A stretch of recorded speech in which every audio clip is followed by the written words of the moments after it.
Hello and welcome to the show. We have sorted out all of our problems and we can get back to making first gear.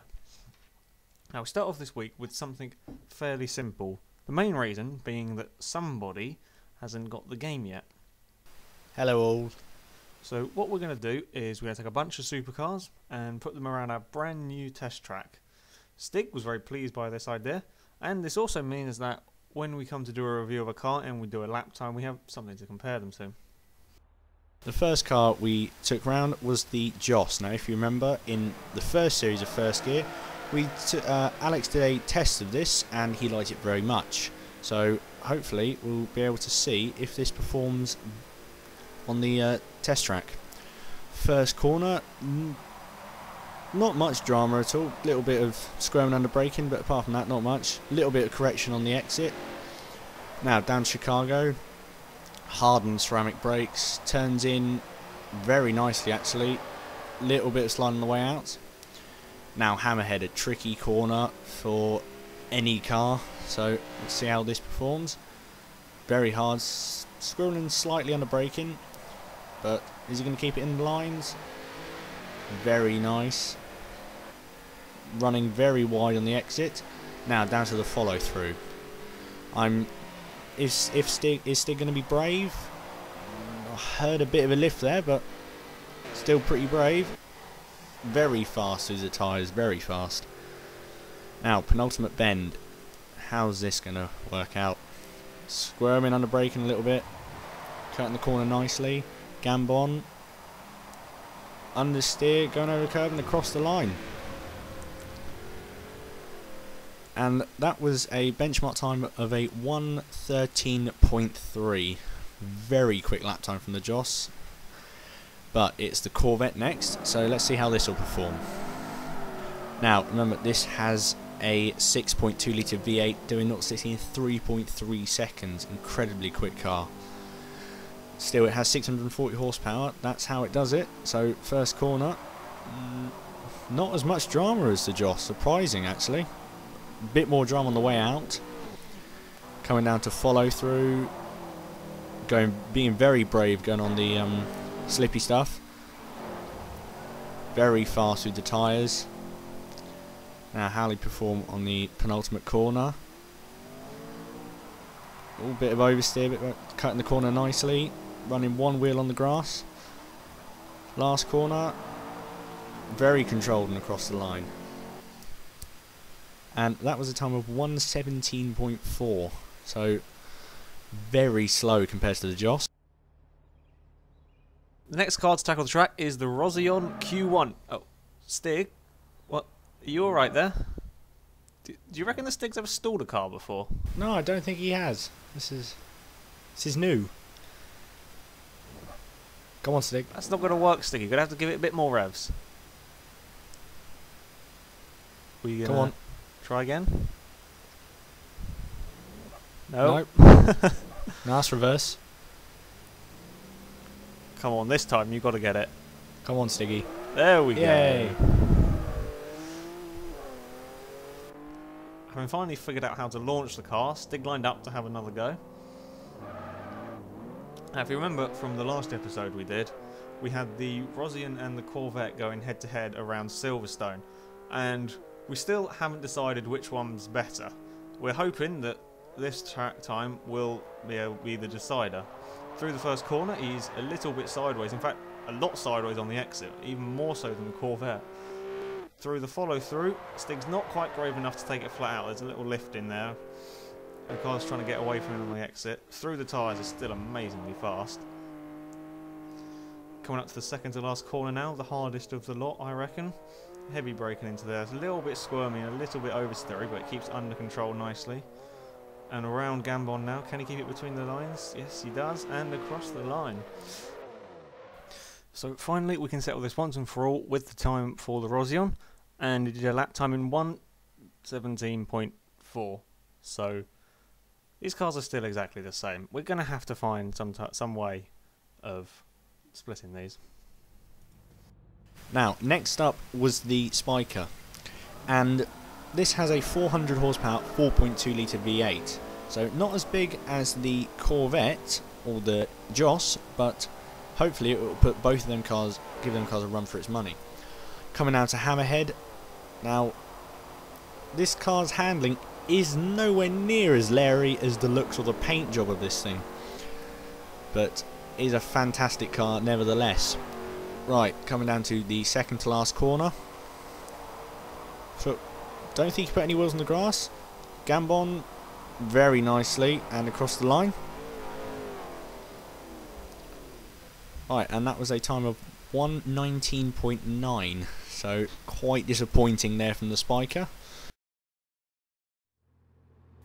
Next up we have the Aston Martin DB9 Coupe, and in my opinion this has to be the best looking car that we have at the track today.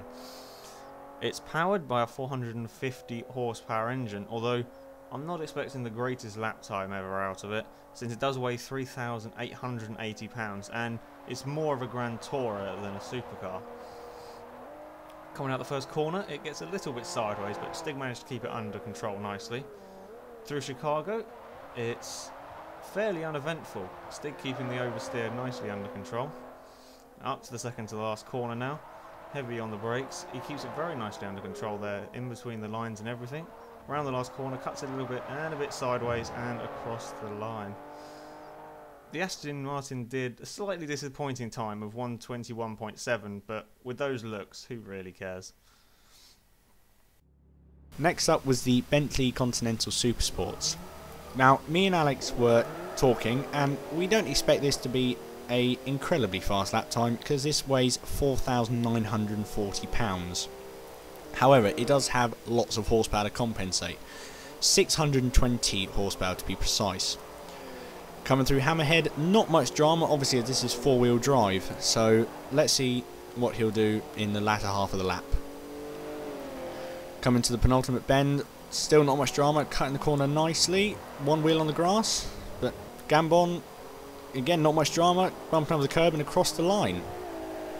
Now, it wasn't as disappointing as we thought it was going to be, a 1:20.4.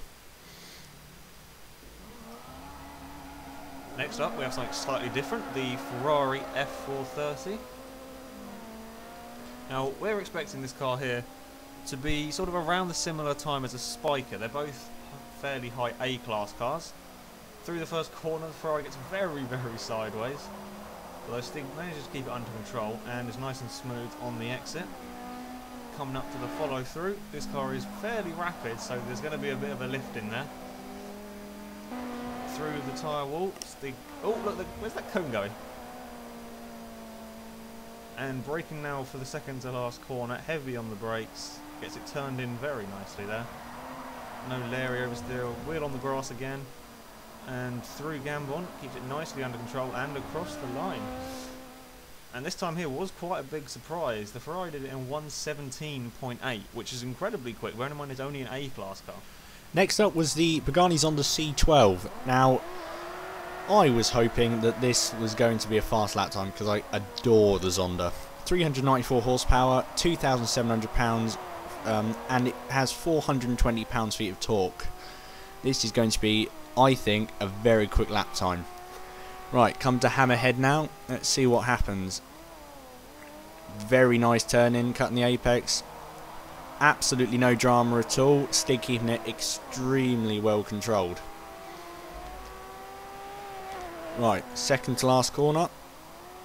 Bit of oversteer on the way in, but Stig sorts that out. And Gambon running over a bit, over the curb and across the line. And the time was a 1:15.9. Very quick lap time, beating the Corvette by a long way. Next up we have the Rough RGT8. Now me and I suspect many other people are quite disappointed not to see Porsche in Forza Motorsport 4. Of course we are aware it's not Turn 10's fault and everything, but still we would like to see them in there. Up to the first corner, the Rough takes a very similar line to the Ferrari there, getting in quite sideways. Though Stig keeps it nicely under control and on the exit as well. Through the follow through, there's a little bit of a lift. This car is pretty rapid in a straight line, so through the tyres is incredibly quick as well. Coming up to the second to last corner now, Stig keeps it nicely under control through the braking zone. Nice turn in. Sticks a wheel on the grass like he has been doing all day, to be honest. Round the last corner, no dramas there. And across the line. And the rough got a time of 1:15.8, just beating the Zonda.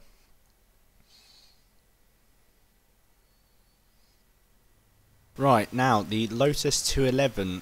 Now, this is the odd one out, me and Alex were saying, as this is the only purpose-built race car. It has a 1.8 litre 252 horsepower engine, developing 180 pounds-feet of torque. So the smallest engine by a fairly long way today, but it does weigh 1,642 pounds, which is the lightest out of the lot. And we are thinking that this is going to be a fairly quick lap time. Coming down to the hammerhead now, we're thinking it's going to be braking very late here. Indeed, very late. Let's see how he turns in. Lovely turn in, keeping it perfectly in the lines, no drama at all. Now, coming down to the follow-through. Now, is Stig going to be very brave and take this flat out? I'm thinking he will with all that downforce. And yes, he does, going over the slippery stuff as well. So, incredibly brave from Stig. Cutting the curb nicely there. Right, now, penultimate bend. This is going to be a quick lap, I think. Right, incredibly controlled there. Now, Gambon, how's this going to work? Again, beautifully controlled, a little bit of oversteer and across the line. Now, me and Alex were both extremely shocked with this time, a 1:15.5, beating the rough, Zonda, pretty much most supercars. So, very impressed with that lap time.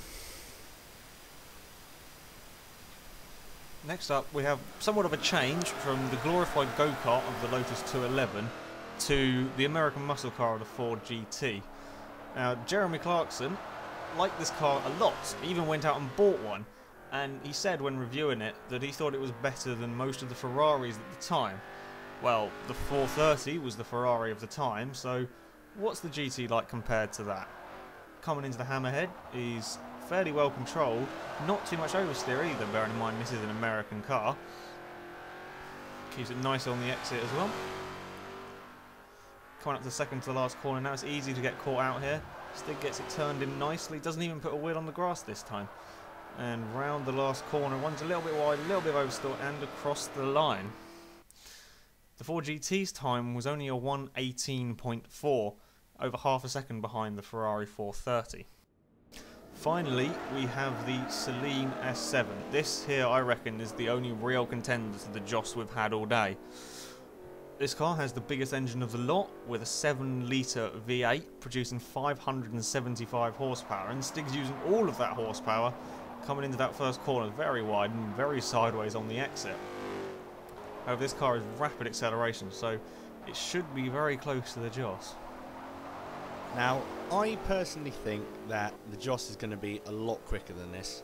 Admittedly, the Celine will destroy it along the straight, but I just don't think it has the handling ability to actually beat the Joss, but hopefully we'll see at the end of the lap.